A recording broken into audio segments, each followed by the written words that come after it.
Welcome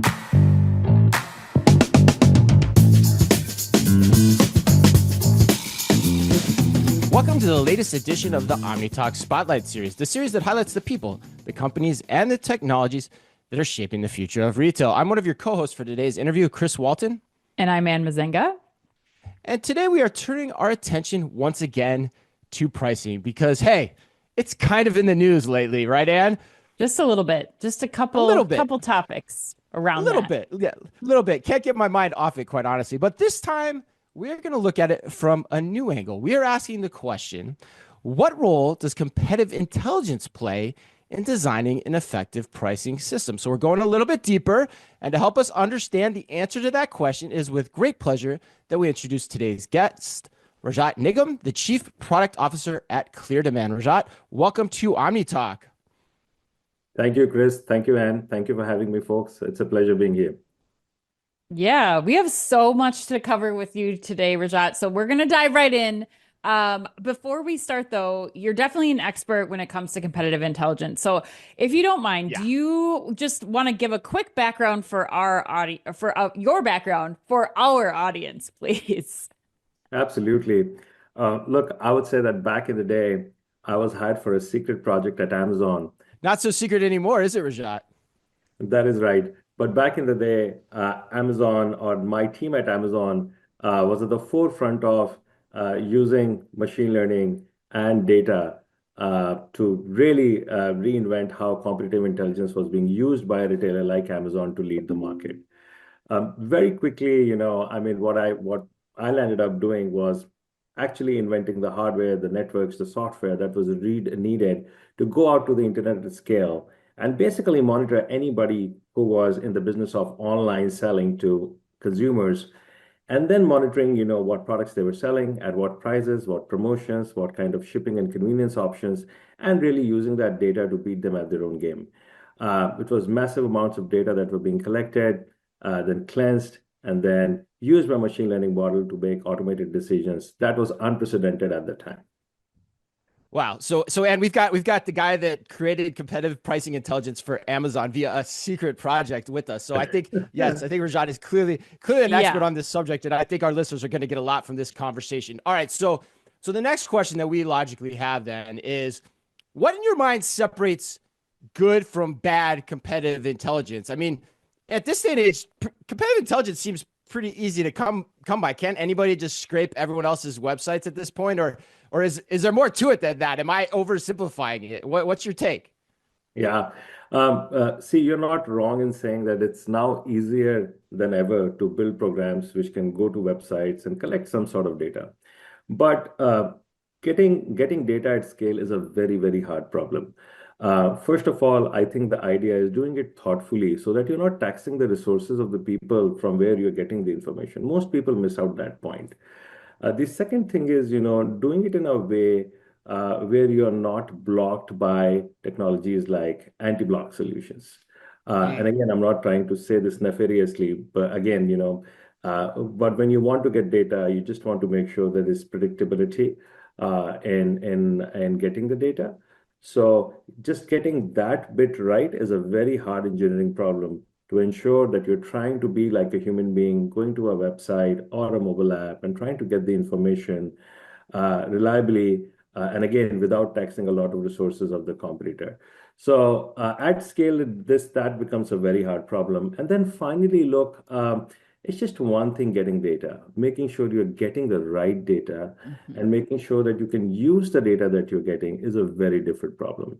I've worked with customers who worked with, were working with vendors, other vendors prior to us, where they would get heaps of data every day, and they would sit on mounts of data just trying to scratching their hand, trying to figure out what to do with it, how to make it useful, and how to really use it for responding to the market to make things better for their consumers. And that's harder said than done. Yeah. So talk to us a little bit more about that. Let's go deeper on that. So what have you found that's useful to ameliorate some of those issues then? Right. So when you think about from a retailer perspective, look, really what I want is that I want to increase the traffic in my store. I want to sell more units. I want to offer the best products to my customers. I want to offer the best prices, the best experience to my customers, really. So that's the business problem I'm trying to solve. And I want to make sure that data or a data provider or a set of technology can help me do that. Now, when you break that business problem into a couple of big pieces that you need to solve from a data perspective, is that A, all the comp intel data that you're getting is something that can be used with respect to the products that you are carrying. So let me break that Okay. down a little bit. For example, let's say you carry Granny Smith apple, and you collecting data from your competitors who may be, selling both Granny Smith apple and Honey Crisp apple. Now you have to make sure that you match the right apples to be able to track the price correctly. Then, by the way, retailers use different kind of pack sizes. Somebody may be selling an apple by pound, by bag, by piece, and you may be selling it by piece. Doing the translation of that information, that a price may be related to a different kind of unit of measure of sales to yours, and then trying to normalize it to do a comparison is again a hard engineering problem that needs to be solved. So you get the data, first hard problem. You need to then match the products correctly, whether it's the same products or similar products or related products correctly. That's the second hard engineering problem. And the third hard engineering problem is normalizing these differences in terms of pack sizes and units of measure to make sure that you can actually truly compare the price. So, for example, again, going back to my Apple example, let's say you had a 1 pound bag versus a half a pound bag. One is priced at $5, the 1 pound bag, and the half a pound bag is priced at $2.50. You need to be able to translate both the prices at Mm-hmm. the half a pound bag that I am carrying to see whether I'm, at the market, below the market, or leading the market in terms of prices. So those are the three big things. And then again, once you have the comp-intel data, it's imperative that you use it in your pricing strategy to get the maximum return out of that.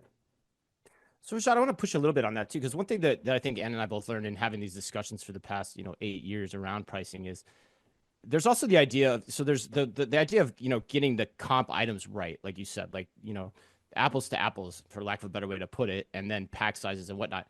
But the items themselves don't exist in isolation because oftentimes they're a part of a larger category price positioning too. So is that also part of what you need from a competitive intelligence standpoint to understand how the product item at the item level fits into the category pricing strategy as well? Because the actions you take, could lead you in the wrong direction if you're not thinking about it in that way. Absolutely, absolutely. I think you're right. It's not just looking at the Apple, but the category as a whole, trying to understand the category architecture of, not only your category architecture, but how does your category architecture sort of works with respect to your competitors' category architecture, what kind of brands, what kind of pack sizes are they carrying, what's the price ranges of the products that they typically carry, what kind of an audience are they appealing to, what locations are they operating in. All of this sort of becomes imperative and becomes a part of a part of the execution metrics, if I may say so, as we work with the customer.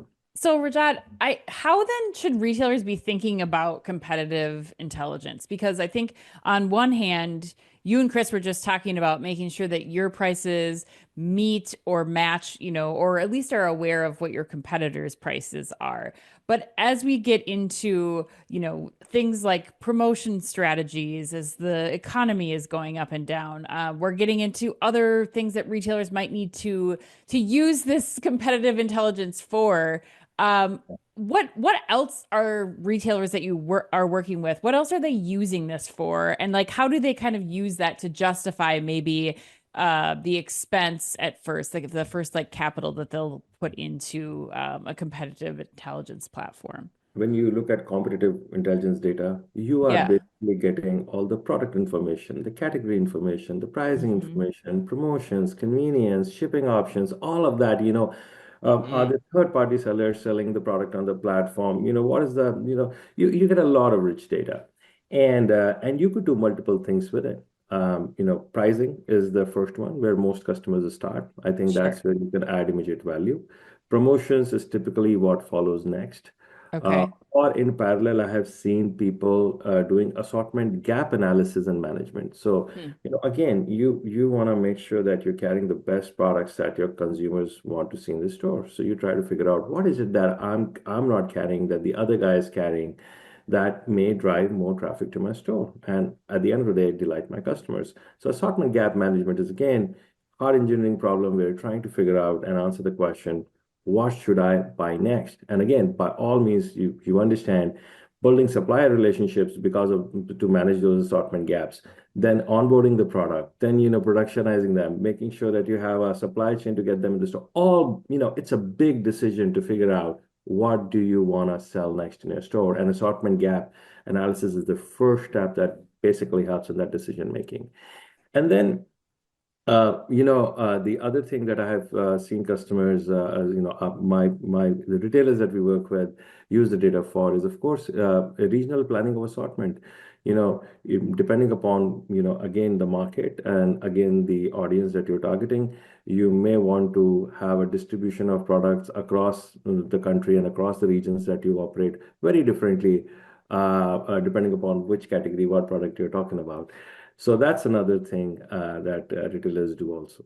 As we look ahead into the coming months where there's a lot of uncertainty in the market, can retailers still do this the way that they were doing it without a competitive intelligence platform? I mean, you've named like 7 different engineering problems that you're trying to solve. It just seems like a lot for someone to manually be doing or to be, doing through a disjointed process. How do you think about that?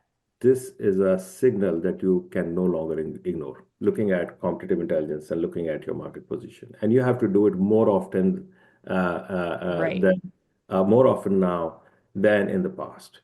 I mean, Right. gone are the days where you could send, a mystery shopper to a competitive store once in a month or once in 3 months to benchmark your prices. Those Hmm. days are over. Hmm. So that's the first thing. The second thing is I think it's always good to start small with a good partner that you can work with. Have simple objectives like, focus on a few categories that you want to lead, with a few KVI items or key value items that you want to focus on to improve the price value image of those items compared to your competitors, and then scale up. So start with pricing, then promotions, then assortment gap management, and then look at other problems. The data that you have is still going to be gold. The data, like even if you start from pricing, you're not going to miss out on anything. You'll have the historical data which you can go Hmm. back and look at and then use for other things later on. Did I answer your questions?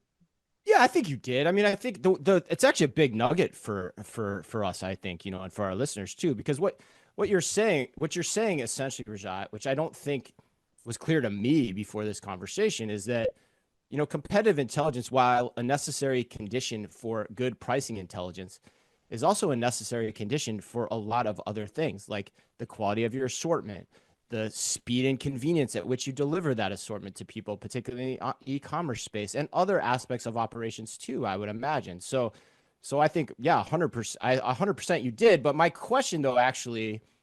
next question though is again, kind of putting you on the spot.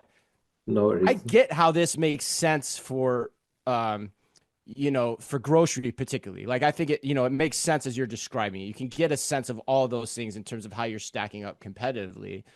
But is this same rationale philosophy applicable to all areas of retail, or are there areas that it doesn't work as well for? I'm curious what you think about that.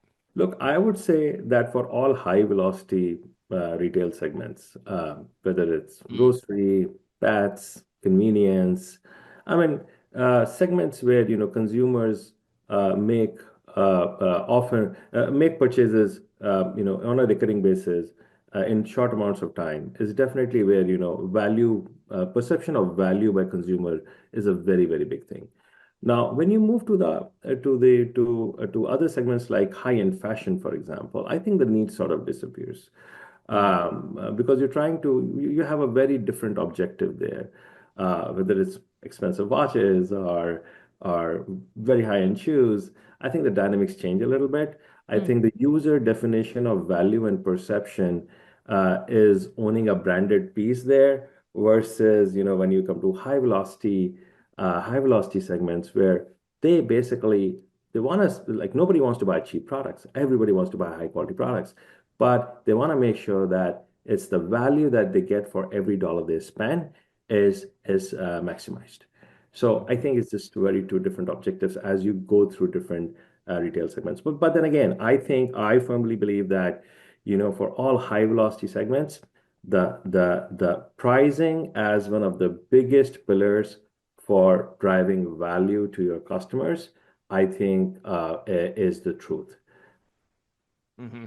And that notwithstanding too, I imagine even in like the high luxury fashion area, like having competitive data on how well you're shipping or what your times to ship are relative to others is still valuable. But I'm curious, I want to ask you even more. So how does price elasticity come into that too? Like, is it just high unit movement, or is it also where there's a lot of price elasticity where the competitive pricing is also important? Like, I think categories like electronics, they might not move as quickly, but being lockstep with the market in terms of where your price and your assortment gaps are is pretty critical. What do you think about that?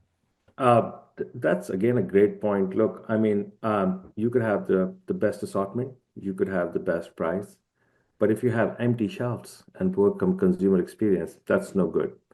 I think elasticities help you with better price planning. I think they also help you with better demand planning to make sure that your consumers always have a good experience, that they have the products always available, that they want to shop at their convenience, and basically you're meeting the consumer and in their buying journey every time. So elasticities do definitely play a good role there. And then, computing elasticities, again, I would say is a hard engineering problem to make sure that you're doing it right. See, the thing is that, and most people don't realize it, that elasticities change. Like imagine this, you're looking Yeah. at 2 years worth of data today, and it signifies a certain elasticity. And then you make a price change today with response to that, and then it may take up to next couple of weeks before the true effect of that new price would basically start reflecting in the new elasticities. So it's a moving target that you need to know how to leverage uh, to maximize taking the benefit from that. Hmm. So Rajat, if people are listening and they're all in, they're thinking, yes, we need to make a change in this direction towards the types of things we've been talking about. How should they go about doing it? What considerations should they be making? What assessments should they be making before they take the leap here? A good partner can, of course, share best practices, can basically, reinforce or revalidate, what you might be thinking as your go-to market strategy for both pricing and comp intel. So I think I would start there, starting with a good partner. But once you have a good partner, I would again say, focusing on a good product mix, especially KVIs, fast-moving items that basically drive the maximum amount of your revenue or margins, or categories where you actually want to turn around things, like you're tired of losing money, and you say, look, I want to change things here to see some movement and turn this around in terms of profitability or margin. Those may be two good candidates, two different kinds of candidates to start Sure. with, Sure. and move forward. How do you help the retailers on the data side of this? Like the one thing we always hear, and it's always such an amorphous topic. Now, credit to the retailers that talk about it, first of all, because a lot of them don't, which is the idea of data. So like, how do you get the data around this, and what aspects of data do the retailers need to consider to implement this idea correctly? Chris, I think the most important thing here is when you think of data is precision of data. The data quality is one of the key metrics I would say that customers should insist on, irrespective of who they're working with, as one of the key metrics. Then I think it's the completeness of the data and the data coverage. Now, for example, you may be a regional retailer operating in 3 or 4 different states. In every location you are operating, you may have different kind of competitors around you in a 1 mile radius, a 2 mile radius, or a 3 mile radius that you want to monitor. Now, it's not just sufficient for your partner to deliver data for one region. You have to make sure that all competitors, all regions are covered, covering all the products across all the categories to begin with. And then that data is basically used by a price optimization engine like ours to basically help you then come to the best prices possible. But, look, at the end of the day, it's garbage in, garbage out. You have to collect all the prices, the right prices. You have to do good product matching, be accurate at it, and then basically also do the right normalization of the competitive prices before all of this gets fed as input into the good optimization work that a pricing engine can do, and then make, then output for you the best prices that you need, where you could truly see That's the impact. Yeah, that's a really good way to frame it up too. And I think for our listeners too, they're like, okay, because that's always the question we get, right? And is like, where do I Hmm. start? And like, Yep. and to your point, you can start in any category you want to with this, but you've got to think about it from the framework of where do I have good data quality? Where's the data complete? And then where do I have the coverage? And and you've Hmm. got to do kind of a gap analysis before you start this to understand where you're going to have the most effectiveness when you try to implement this solution. So I think it's really smart, Anne. Yeah. I mean, I think I'd love to close, Rajat, with like your kind of predictions and thinking about where retailers who are investing in, competitive intelligence platforms and those who are not, where where does the future lie for them? Especially in regards to pricing. I mean, what's the end result here? Yeah. I firmly believe that competitive intelligence is one of the most important input into your pricing strategy. Right. Now, whether or not you choose to match prices with your competitors, or whether or not you don't want to be the price leader in the market, is a very different question. But for irrespective of what kind of high-low strategy or everyday low prices strategy that you have as a retailer, the reality is that you have to make sure that the perception of value that your customer gets by shopping in your store, which is a combination of price, Hmm. experience, convenience, quality of products, that has to raise the bar with respect to your competition. And you cannot ignore comp intel, which sort of covers a lot of those bases as input data anymore. So my recommendation to all our retailer friends is that if you're operating in a high velocity category, definitely look at comp intel data as a key input strategy. Well, and Rajat, just one more thing. Like I think you have to be with all of the constant changes to pricing right now. And like you said earlier, making sure that you have the flexibility as a retailer to make sure that you adhere to certain pricing rules that you've set up for yourself, like in produce. Like we're always going to be, we're going to always going to try to hit the lower price in produce so that we can get people in, and maybe we can adjust margins on some of the other things that we have in our store. But how important is it that you have that agility in pricing as we head into the future? Yeah. So look, I will tell you that there are categories that we operate in where retailers are changing price at least 4 to 6 times in a day Wow. Wow. across key value items. Sure. This is not during the holidays. And during the holidays, the war can become so intense, where prices may be changing every 5 to 15 minutes across key Mm-hmm. value. Mm-hmm. It's imperative that you are able to respond to them. Again, not every category is the same, but we are at a point where we see that daily, most of our customers, especially in the grocery space, want the data daily to be able to see the changes in the market and be able to respond to them. And Right. especially with, as technology is evolving around us, for example, the electronic shelf labels. So Yep. look, I the was gonna the say, yeah. So was yeah, I. Yep.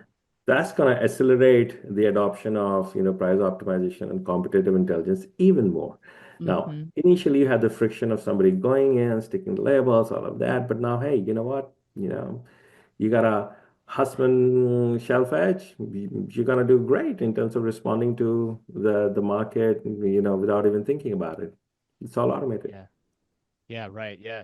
No, yeah, that's what it tells me too, is like if people are trying to change prices that much online, whether, they're gonna want to start doing that in store, and they're gonna Mm-hmm. look to, companies Yeah. like the Fusion Group, like we cover on our show all the time, and try to figure out how to do that. So well, thank you, I, Rajat. That was really, really interesting. A lot of nuggets from the conversation. I think I said the word nugget like 3 or 4 times, maybe, or more. Who knows? Because I never thought about pricing intelligence only being as good as the competitive data that feeds the algorithms. I mean, it's intuitive, but it's something that I know I personally had never thought of. So if people want to get in touch with you, or anyone else at ClearDemand, what's the best way for them to do that?